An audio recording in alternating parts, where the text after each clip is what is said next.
Hello, and welcome to another episode of the Med School Minutes podcast, where we discuss what it takes to attend and successfully complete a medical program.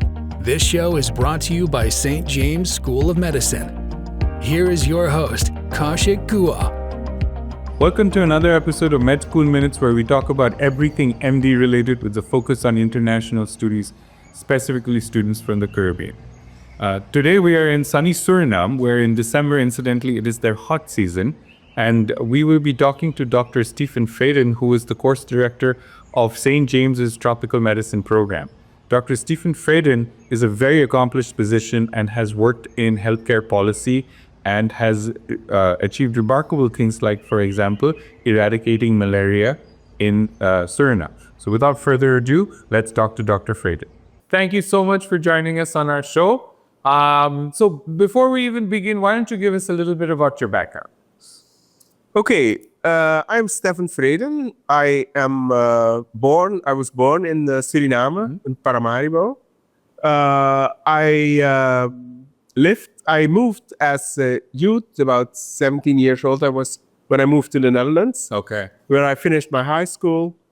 I entered the medical school of the Rotterdam University, and after finishing my medical training in Rotterdam, I moved to the University Hospital of Nijmegen, which is in the east of Holland. Okay.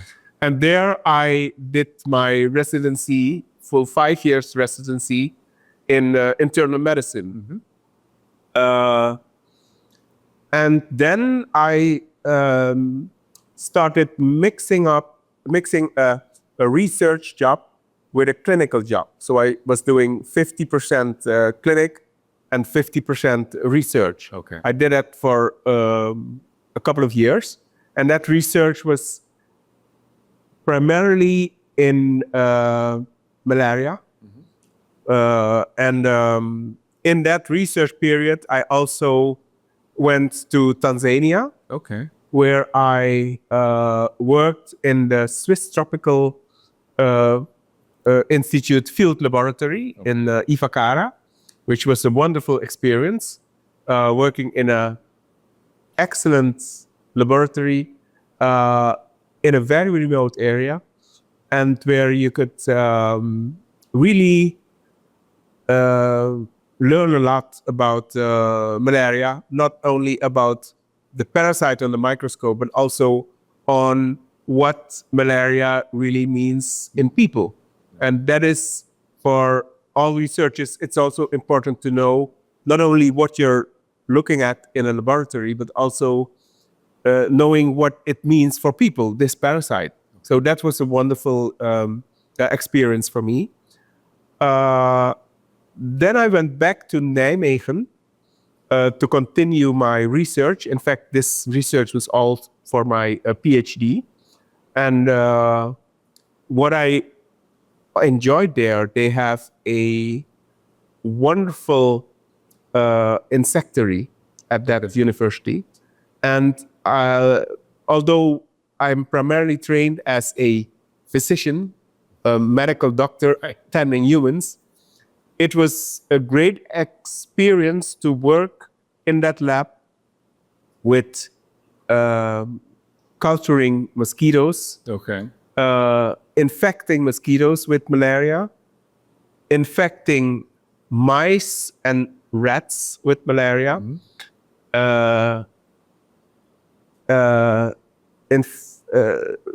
slaughtering these poor animals, because we needed to see how the malaria was developing in their liver. Right. And as a clinician, it's a completely other side of the road to do that. And but I learned a lot, Right. because I worked a lot in the laboratory, and that gave me a really far broader view of what health research means. Okay. So I finished my PhD research in Nijmegen, and then I moved to the University Hospital of Leiden. Okay. Because they had a very a high-level training in infectious diseases. And at that time, a training in infectious diseases was not yet included in your internships. So I had to do a full internship in internal medicine. Okay. And after completing internal medicine, I had to specifically do a what we call a fellowship Okay. in infectious diseases. Okay. And that was great, especially because I already had a background in infectious diseases. So it was really good to be there. Okay. So I spent about 2 years in Leiden. Right.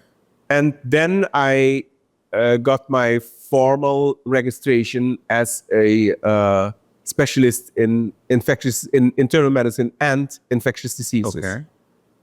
And that was the time when I thought that I should return to my home country. Okay. So I came back to Suriname in the year 1995. Okay.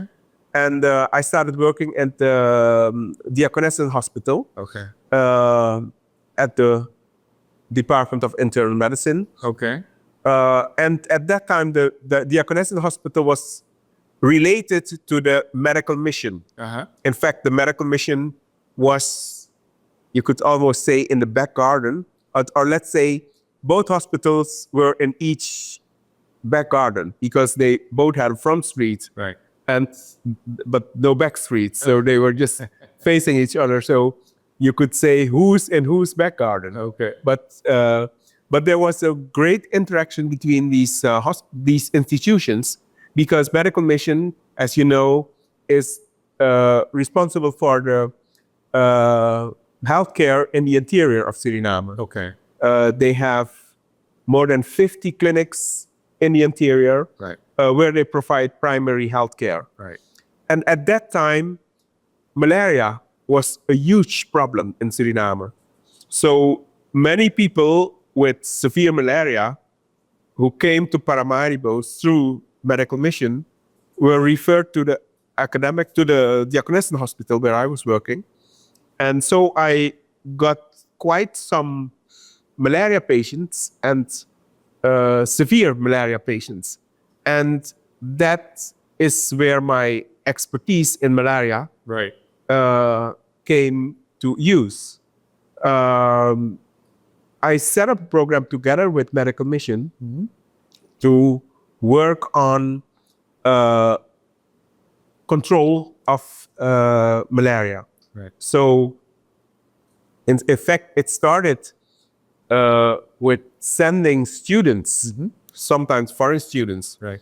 to the medical posts of Medical Mission, where I specifically asked them to make malaria slides of patients, but also make follow-up slides. So I could see how these patients were doing on the medication that we provided. Because at that time, it was the late 90s, early 2000s. The treatment for malaria was not only in Suriname, but worldwide. It was quinine Okay. with some other drug, Right. maybe clindamycin, doxycycline, or Fansidar.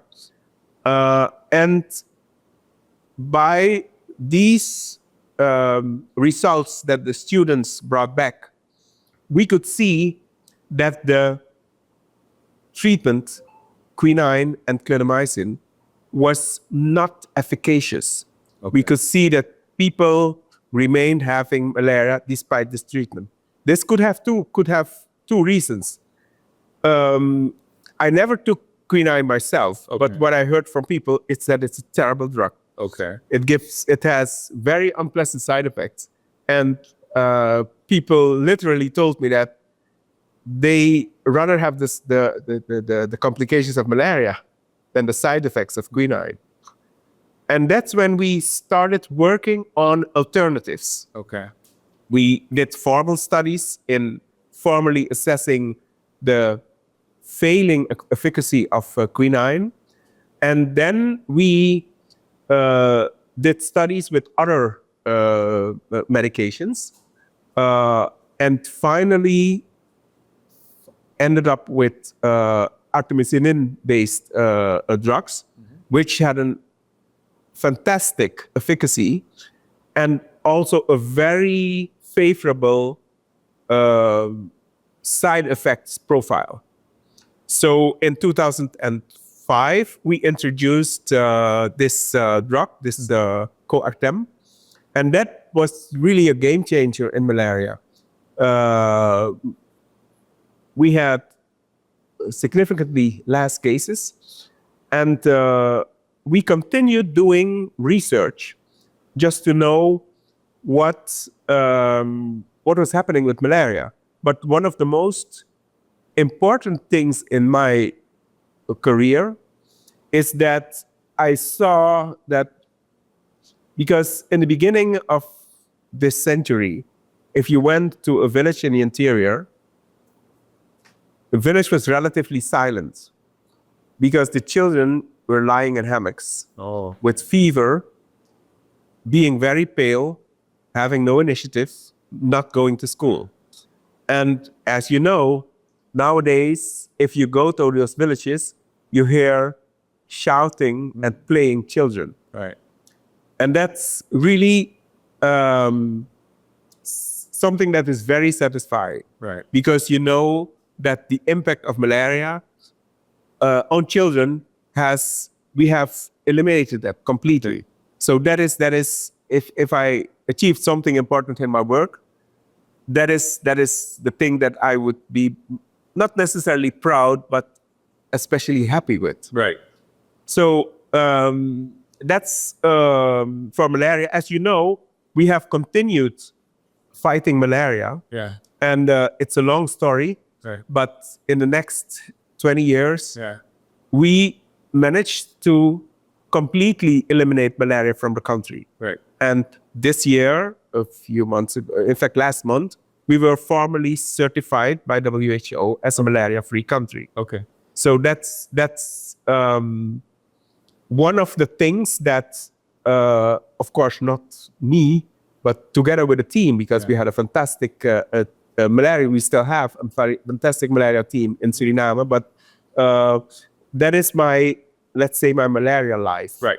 I do want to zero in on a little bit because obviously you've spent a lot of time in the Netherlands and you got your malaria training and you became an infectious disease expert there. What really inspired you to come back, other than the fact that, of course, you were born, but, I mean, me included, I was born somewhere else, but I've chosen to stay in a different country. What was the reason? What compelled you to come back to Suriname and share your expertise in Suriname, as opposed to I'm confident you would have had a fantastic life in staying in the Netherlands as well. What made you come back? Yes, that is a very interesting question, because I would have a very good academic career while staying in Holland. Right. But I frequently visited Suriname. Okay. And what I saw is that the impact on health that I could have here would be maybe tenfold what I could achieve in the Netherlands. Because in the Netherlands, everything is already fixed. Right. The changes you can implement are subtle. Right. And I saw that working here would have a better impact, not only on the things that I could achieve, but it could have an important impact on health in this country. Right. At that time, when I arrived to Suriname, there was no treatment available for HIV. Okay. So HIV was still a death sentence. Right. And in the mid-90s, HIV became a manageable disease in Europe. Okay. And so I think that if you think of the big gaps that you can close Okay. by being here, and that is something that satisfies me to do things that have an impact. Right. So, in a nutshell, it sounds like you chose to be in a country that you felt needed you and your expertise the most. Yes, but to be honest, I think I needed the country too, Okay. because although there were quite some challenges, Suriname is a wonderful country to live in. Absolutely. So it was not a sacrifice for me. Let's be clear about that. Okay. I came because I knew that I could do a lot of things that would make a difference. Right. But I'm not a Samaritan. Right. I just came also because I knew that I would enjoy living in this country. Right. Yes. One thing that is very unique is that obviously Suriname has had a fantastic malaria program. And now, as you said, it is officially been certified as a country that has eradicated malaria. If I'm not mistaken, Suriname is the first country in the Amazon region to have achieved that. Is that right? That's right, yes. Okay. And so I think that that's a huge, it's a very big deal. It is something to be exceptionally proud of. And obviously, it's an incredible achievement. Us at St. James, you've had the luxury of seeing how you've done it from a very grassroots level. And we'll get into that really quickly, but I do want to understand, you've also done a lot of healthcare policy around malaria and generally speaking in broader terms, as you mentioned, for various other diseases. But how does one get into that? Like, can any physician, even in their home country, and I believe you also, if you could talk to us a little bit about all the policy that you've done across the globe, not just in one country, but how does a student go from resident, becoming a physician, then eventually get into healthcare policy? How does that work? Let me give you an example. I also lecture infectious diseases and microbiology at the Amsterdam University at the medical faculty. And at one point, because the academic hospital and the medical faculty are in each other's backyard, just like the other example. So I could just walk from the faculty after giving those lectures to the hospital. Right. And one of these days, one of the students who I had just lectured joined me, and we started talking. And in fact, that student has since then, and it's already several years ago, never left my side. Okay. Because he was so much interested in infectious diseases, Right. but also in the public health aspects Right. of infectious diseases. Now he is the lead of the viral hepatitis elimination program. Okay. And he is in his, he has just finalized his medical studies, Right. Medical studies. So I think that as a student, you should look around Right.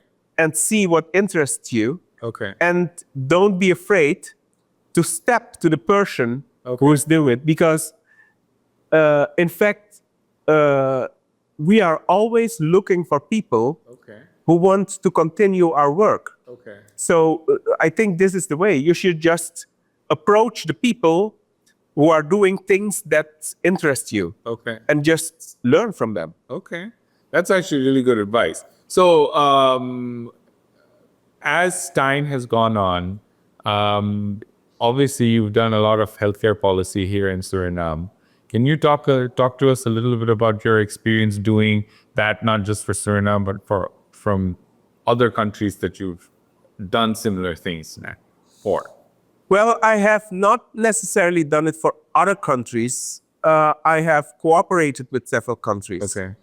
In Suriname, I've been involved in HIV/AIDS care. I have been and I'm still involved in Chagas epidemiology. Okay. And probably other things that I cannot recall now. But together with French Guyana, our neighboring country, and Brazil, I have worked on projects with border malaria. Okay. We have done several research projects together, and also made kind of protocols together. Right. So that is with regards to my international policy. I have also worked in health projects for mobile and migrant populations in the interior, and we have some studies published on that. During COVID, we've been working also on a project in diagnosing COVID in mobile and migrant populations. That was also a very interesting thing. So these are the things that I'm involved with. And with regards to policy making, I used to be the chair of the ethical board of the Ministry of Health.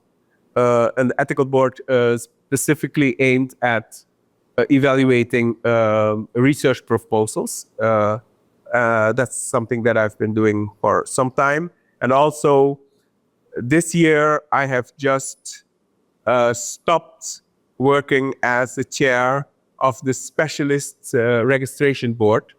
That is a kind of a council of the VMS, which sets the guidelines for specialization in the country, and also that has a register, the only national register for medical specialists.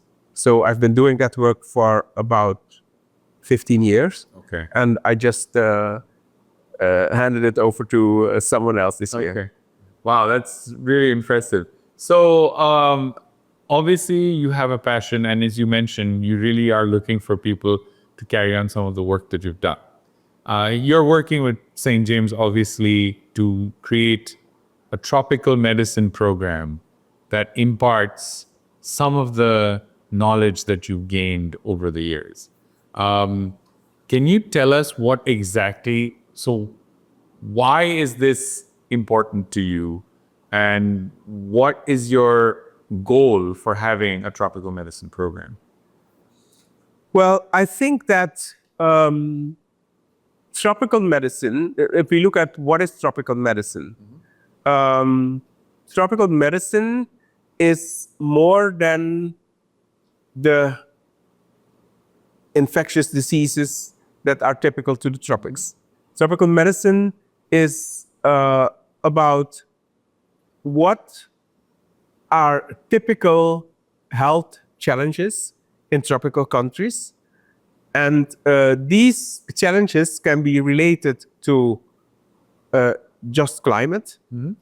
They can be related to environment, because there are typical conditions that are related to the forest, and but not all tropical countries are forested areas. But they can also be related to the socio-economic situation of the country. Right. And I think that if you're talking about tropical medicine, you should address all these points. Okay. Not just a disease, not just a pathogen, not just a forest or an animal, but because many of these tropical diseases are zoonoses. That means they are related. There are animals, forest animals, related in the cycle of this disease. Right. So it's a complex, and you need to be aware of all these things, and also knowing what to do in especially resource-limited settings, because knowing tropical medicine means also knowing what to do when not everything is available, Okay. and still deliver adequate healthcare. Right. So this is what tropical medicine means for me. And I think that why it is important that at least there should be doctors everywhere who know what to do when not everything is available. Right. Because even in a highly developed country, there may be a day when there is no electricity, for instance. But then you still need to provide healthcare. Right. So I think that there should always be in every health institution doctors who know what to do when not everything is available. Right. For instance, no electricity, no internet, Right. no CT scans. Right. And then because if you're then empty-handed, I don't think that every doctor needs to do tropical medicine. Right. But I think that you always need to have doctors in your institutions who know what to do when there is no CT scan and no MRI, and you just have to work with your hands and your eyes, and most of all, with your brain. Right. So this course that you're designing with us, how does this train the physicians that are coming to this particular course to do that? Well, what we do on day one Right. is to give them an overview of the course and also an overview of the country that they're in, Right. especially with regards to geography and also health provision systems. And then we proceed with some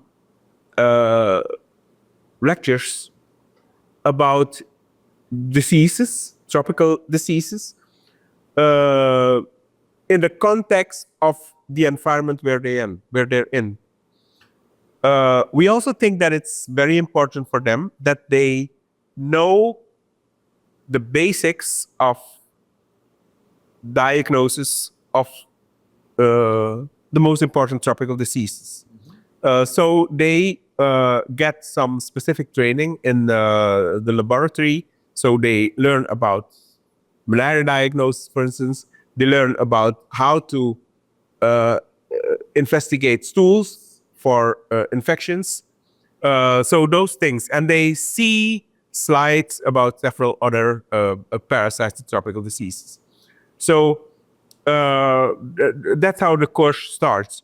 But we also think that they should get a taste of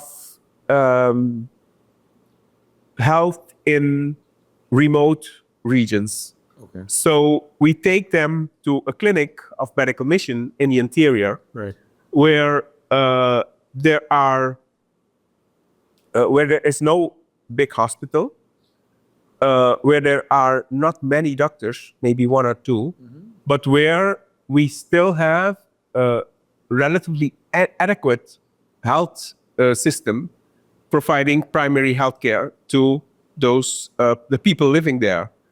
And also they learn what to do in emergency cases and what to do in severe cases, how this system is a part of the national health system.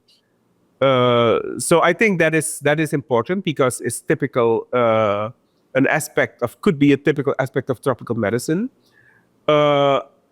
In Suriname, we also have another population, which is the mobile and migrant populations, and they are mobile, they're migrant, which almost implies that they do not have a stable health provision system. And what we want to demonstrate to these students is how you can at least provide minimal basic healthcare to these mobile and migrant populations, because as a government, you're responsible for health provision for everyone who is on your territory. Okay. Regardless if the person is a migrant, but you need to have systems in place. Right. And sometimes it's very challenging. Right. But we try to demonstrate what basic healthcare access we can provide for the mobile and migrant populations. Okay. So that is something that we also try to demonstrate to these students. One of the aspects is also that they should participate in multidisciplinary communications, because in Paramaribo, all severe cases of infectious diseases are being attended. Mm-hmm. But sometimes it takes more than one discipline, more than one specialist to make a good decision. It can be an infectious disease specialist with an orthopedic surgeon, or with a thoracic surgeon, or with ENT doctor, because we have infectious diseases can occur in every part of the body. And we allow these students to participate once weekly in a meeting where several specialists are present, and these meetings, easy cases are not being discussed because it can be solved. The difficult cases, the complicated cases are discussed, and then they see how together with input of expertise from different sides, you can come to a good plan, for a working plan for patient care. I think that is also instructive for doctors to see that you shouldn't try to fix everything just on your own. Right. So I know when we were designing this course and talking about the various components, we at St. James said that we should keep it to the city hospitals and stuff like that. And you were very insistent on sending them to the interior. So this is a good explanation of why that is important. When we've spoken about the migrant populations and the migrant and mobile populations that Suriname has, you've spoken a lot about trust between authorities and this mobile population. Could you talk a little bit about that? Because I think that is such a strong cornerstone of any physician for any patient, not just the migrant population. But I think personally, from what I've seen in Suriname, generally speaking, I think that aspect is emphasized a lot more than in, say, the healthcare system in the United States, for example. Can you talk a little bit about why do you think that is so important for you? Well, if you work with mobile and migrant populations, you see that quite a proportion of these may not have a legal status. Okay. And then something that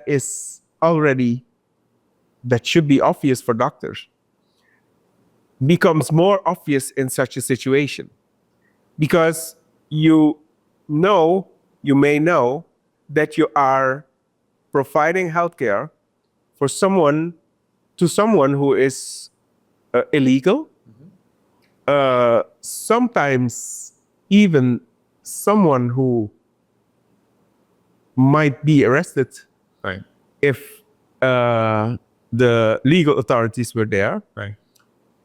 But it's very important that as a physician, you focus on your oath. Okay. Providing healthcare, regardless of who is sitting in front of you, and respecting the fact that you have sworn to keep the information that you get from this person confidential.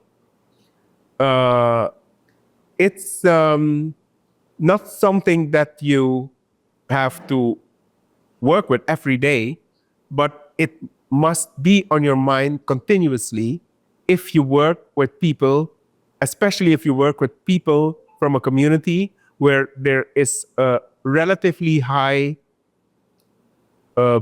proportion of illegality. Okay. That is, and I think that many doctors almost forget that is also part of their oath, especially if you're just working in a hospital with urban people who are all legal, everything is okay. But sometimes you need to be reminded that, in fact, I have sworn that I will respect the privacy of my patients and that I will keep his information confidential. So that is something that comes out. And it is not only because of your oath. It is also, especially in communicable diseases. We would have never been able to eliminate malaria if we didn't have the trust of the population. Because for malaria, to address it properly, I need to ask you about your whereabouts in the past month. Because I need to know if the malaria that I diagnosed with you, if it has been acquired in this area, because then I have to go and search this area, or if it was in another area, because then I have to search that area, or notice my neighboring countries that they have a malaria problem over there and there. This is very sensitive information that someone may not give you if he doesn't trust that this information is safe with you. So even from the public health point of view, you need to have the trust of people just to be able to address communicable diseases. So the oath is important, but also the public health is important. I recently said in a meeting in Washington that law enforcement and health profession cannot go through the same door, at least not at the same time. They really need to be separated. So that's a very interesting, and I think generally speaking, the world would be a better place if there were more physicians with your mindset. But I wanted to take a step back and talk a little bit about the malaria eradication programs, just generally speaking. And I know you've gotten clinics, or in the mission, there are a lot of mission clinics across Suriname. And a lot of these are very, very remote areas. Like as you were telling us, you have to fly there and then take a boat. How do you distribute or provide healthcare in such a remote area when, and just like any other country in the world, I mean, I think the profession with the most significant short supply of physicians, this is a common trait across every country in the world. There aren't enough physicians for the populations that they have. Suriname is really no different. Am I right? I mean, Suriname has the same issue that every other country in the world has. But at the same time, Suriname is still providing basic healthcare in the most remote corner to various indigenous tribes that typically shy away from modern amenities. How is Suriname doing that? Well, we are doing that first by involving the communities. Because community needs to trust you in order to leave its own traditional medicine practices and accept yours. Right. So you can only achieve this by including people from the community in the work that you're doing and training them so that they can provide the care to their community members. Right. This is something that the medical mission has done consistently, and therefore on many clinics in the interior, you will see that healthcare workers are from the community that they work in. And it's not a superficial training. It's a 4 years training to allow these people to provide healthcare. So they're not medical doctors. We call them medical assistants. But what they are learning is to work according to protocol. And they always have access to doctors to communicate about what they found and what they need to do. This system, it's not unique to Suriname. There are other areas where this system has been implemented. It allows you to have indeed a healthcare profession, access to health in all regions. And we are convinced that you need 7 times 24 hours, you need healthcare Right. in such a remote region. Right. Because sometimes you cannot even have a flight at night. Right. So there should be someone who can provide healthcare. And that is the system of medical mission. The medical mission has 58 clinics dispersed through the country where there are always health assistants available to provide primary care. Right. In previous years, they were communicating through radio, but now internet is so strong. So Right. WhatsApp is or Zooming is much more available. Right. So the communication is more accurate now. So that is the way healthcare is being covered in the stable communities in the interior. Okay.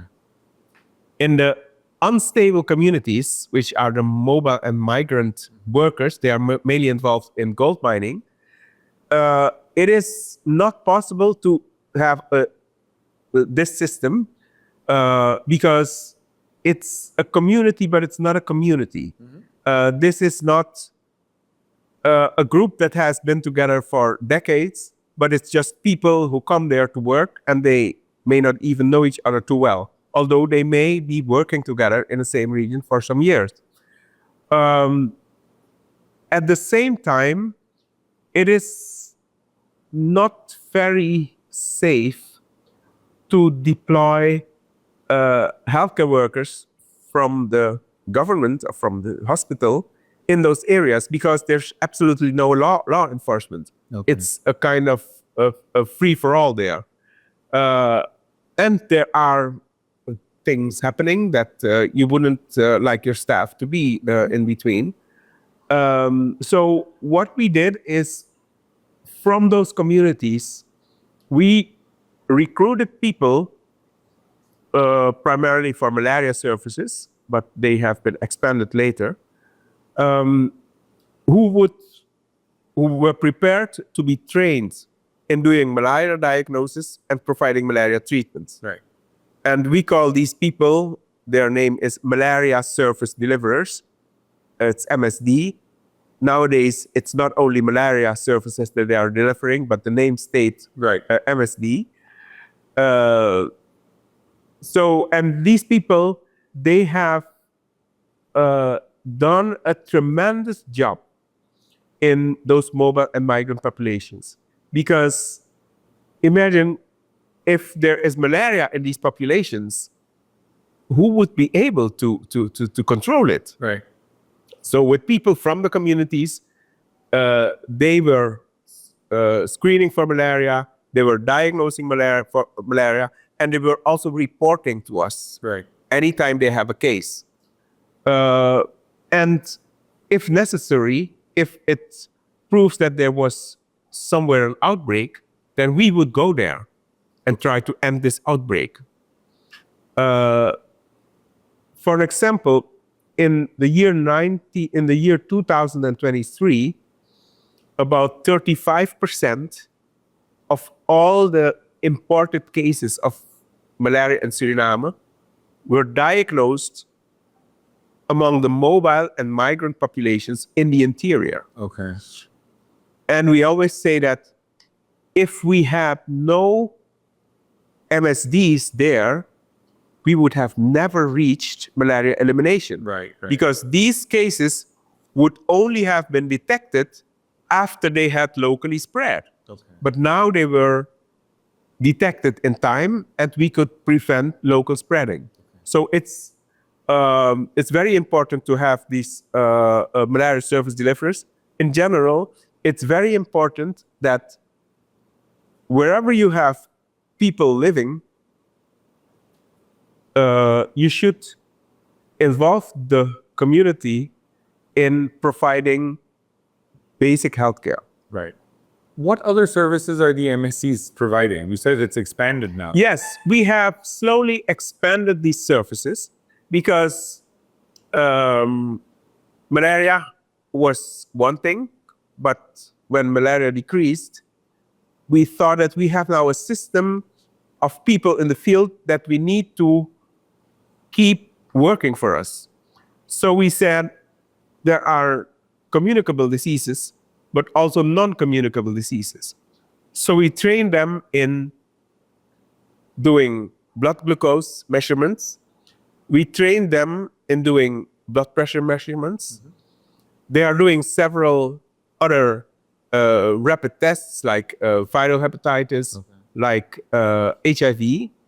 But also, as you know, in the forest in South America, you have cutaneous leishmaniasis. That is an infection that causes big ulcers in the skin. Okay.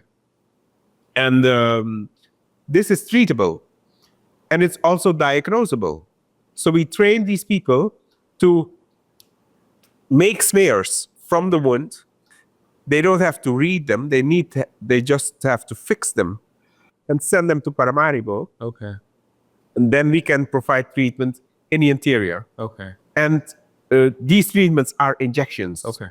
So some of the those MSDs have already been formally trained in Paramaribo to give injections for the treatment of leishmaniasis. Okay. So, Dr. Vreden, if you can tell us what qualifications do you need from the community members to become MSDs? Do they need to have a bachelor's, a high school diploma? I mean, what do you need?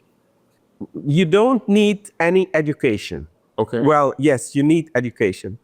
You need to be able to read and write. Okay. In those mobile and migrant populations, normally you don't have people with bachelor's and master's diplomas. Okay. Most of them don't even have high school diplomas. Okay. Most of them are kind of marginalized people. Okay. Because living as a mobile and migrant worker, it's not by choice. Right. It's because other opportunities were not available. Right. But still, these people can be quite smart. Right. And they have ambitions. Right. So we just ask them, can you read, can you write? And we have a communication to see whether they can, they're adequate. Okay. And then we train them, most of the time first in the field, in do you have the guts to prick someone's finger? Because even that is a minimum requirement. You need to do that. And so because some people, if they see blood, they already faint. Yeah. So that is so that is a requirement. But after that, we just train you and we explain you several steps on how to continue. And if we see that you pick it up quite well, we can continue with you. Okay. And what we do is first they just do a blood slide they also must be trained in, okay, what medication, how many pills are you going to give to someone? This is it's relatively simple. It's still a lot of information, Right. because the slide that we ask them to make a rapid test, and the rapid test can give 2 or 3 different answers. Is it the P. vivax malaria? Is it the P. falciparum malaria? Is it the mixed infection? So that it really takes some training for them to understand. And once they've understood that, then you must explain to them what medication are you going to give for what kind of malaria. So yes, it can take half a day before such on a one-on-one training, someone understands that well. Okay. And then there is also a training in how do you going to do the registration of everything you've been doing. Okay. So it is so the people, they don't have a very high education, but they certainly need a certain level of what do you call it? Acumen? Acumen, yes. So and there are a lot of people, lots of them there. One of the things that really struck me is that, because at some point we have groups of these MSDs come to Paramaribo for a refreshment training. And we decided to give them, at the end of the training, a certificate as a certified malaria service deliverer. Right. And we didn't realize how much it would mean for these people. Right. Because for most of them, it was the first certificate, Right. the first proof of adequacy Yeah. that they got in their life. Wow. So they were really proud of it, and they instead of us thanking them for their work, they thanked us for giving this opportunity. Wow. And so that is something that you didn't expect or didn't think of, but you see that it's for both parties. It can be very important because they see that that they are recognized, that they can do something. Right. So to summarize, it almost sounds like in order to eradicate a disease as ubiquitous as malaria, which is pretty much in most tropical countries, your big pillars were trust with the community and lowering the barriers of entry to provide this service. Like, for example, in the United States, you have to have a high school diploma, bachelor's degree, this and that, to be doing some of the things that you're actually describing.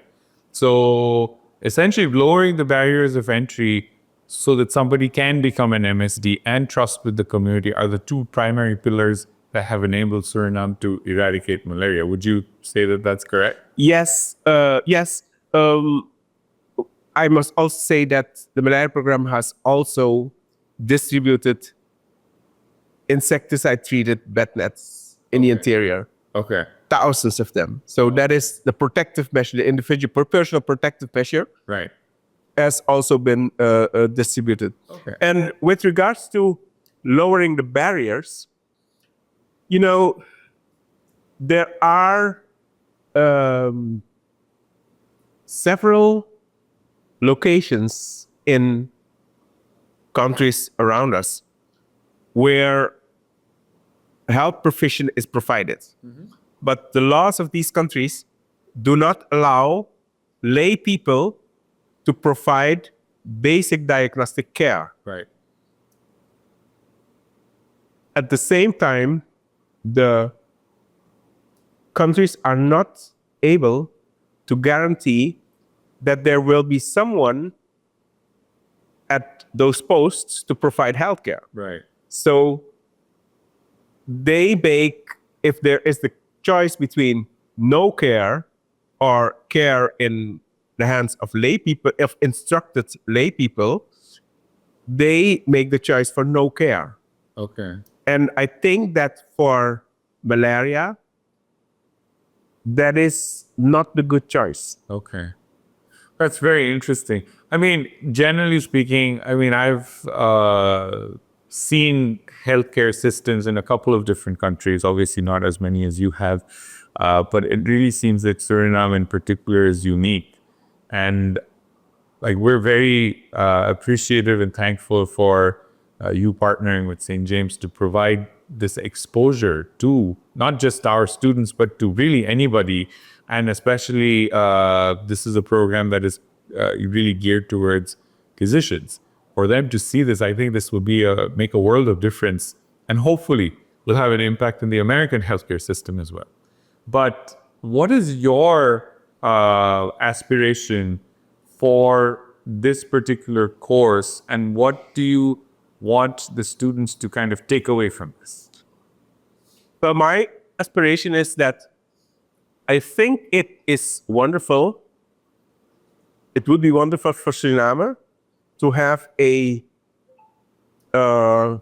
well-attended and a well-appreciated tropical medicine course in place, together with the St. James Medical School, of course. So we are happy to be part of it, because I think that we are trying to put our health system on the map, especially with regards to tropical medicine. Right. So I hope that, because I'm kind of trying to retire, I hope that this, if this would be the last thing that I could achieve, to have a well-running tropical medicine course ongoing in Suriname, that would make me very happy. Okay. But I think it's also good for the country. And for the students, I think that many of the aspects that I mentioned in this interview are important. Medicine is not just a clinic. Medicine is much more. Medicine is about people's health. Right. It's about people's social life. It's especially about people's travels. And since currently people are really traveling across the world, I would always say like mad, Right. but it's true. So you really need to have a kind of a broader perspective about health than just the consultation room. Okay. So that is something that I think that this course will certainly help to achieve. And I think that apart from the traveling history, you should be aware of socio-economic determinants of health. Okay. And that is also something that we want to add. And I was trained primarily as a very clinical physician. Right. Out of university, into a university hospital, and you have a very limited view of the world Okay. at that time. I must say that I have, even after finishing my internal medicine specialization, I really became aware of what health and health profession should look like. And I think that it would be good if that was more included in the curriculum of medical doctors, because as I said, there's more to a physician than a consultation room, much more. Right. Well, that's awesome, and we're excited to be able to present this course to as many students who are interested. But again, thank you so much for your time, Dr. Vreden, and we are very confident that this course will be fantastic for the students. Thank you so much for tuning into our show. We hope you enjoyed another episode of Med School Minutes. If you like our content, please follow us and receive notification when a new show is posted. This podcast is brought to you by St. James School of Medicine. For a video version of this podcast, please check us out on sjsm.org/video.